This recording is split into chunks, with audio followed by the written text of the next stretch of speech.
In this video, we're going to pick up where we left off with our regression analysis, and the next step here is to begin assembling our ANOVA table.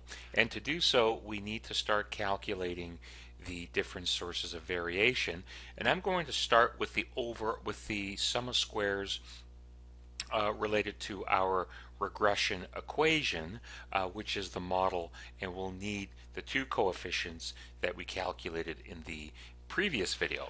So but the first thing that we need to do is to calculate the predicted value for our criterion variable, recalling that our criterion variable is the other drugs set of data. But to predict that, we need to enter in our predictor variable. So I'm just going to put a heading here. I'm going to title that predicted y value.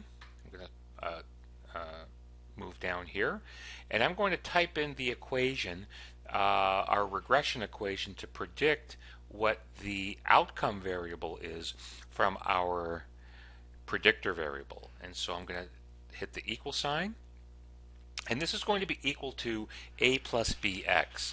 So I'm going to hit a here, so that's the coefficient that we need to enter, and I'm going to add that. I'm going to shift 9, and it's going to be the b coefficient, shift 8, times the predictor variable value that we find over here in B2. I shift 0, and now we have our predicted y.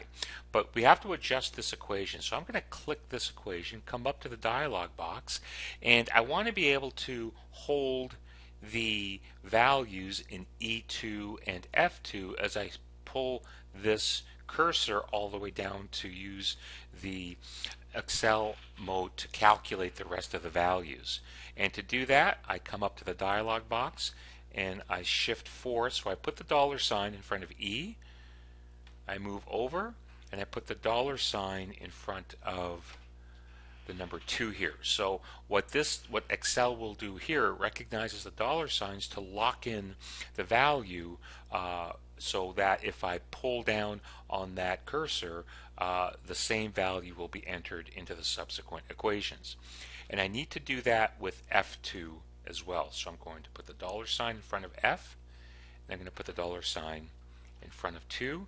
I hit enter, and of course nothing changes here, but what we do not want to do is put the dollar signs in front of B2, because when I pull on this cursor all the way down, I want B2 to change to B3, to B4, to B5, so on and so forth. So I'm going to grab these, pull these all the way down, and now we have the predicted values for each level of the predictor variable. So if I'll just click any random value here, and we see that we have in G8, I've got E2, which is our A coefficient, plus the product of F2, so those data did stay, but I want to multiply that slope by B8, which is what I did, which is what Excel actually did over here.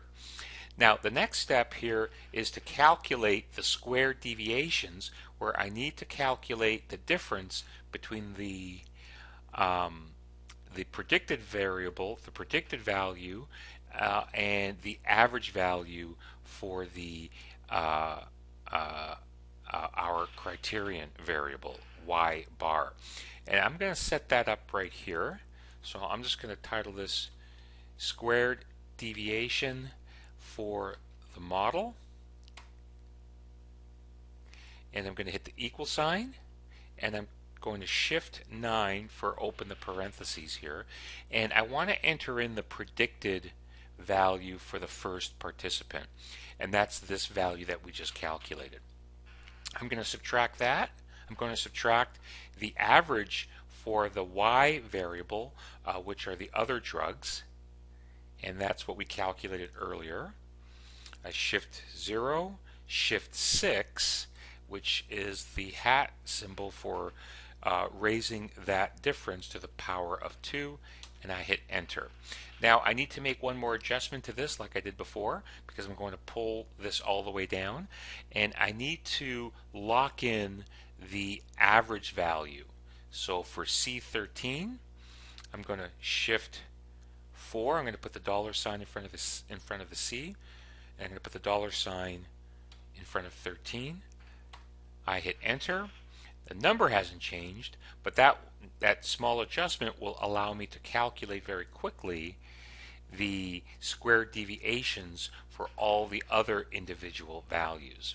The next step for the sum of squares model, and I'm just going to put sum over here as indicating that's what we're calculating for the model here. I'm going to hit equal, SUM, shift 9, and I'm going to grab all of these values here.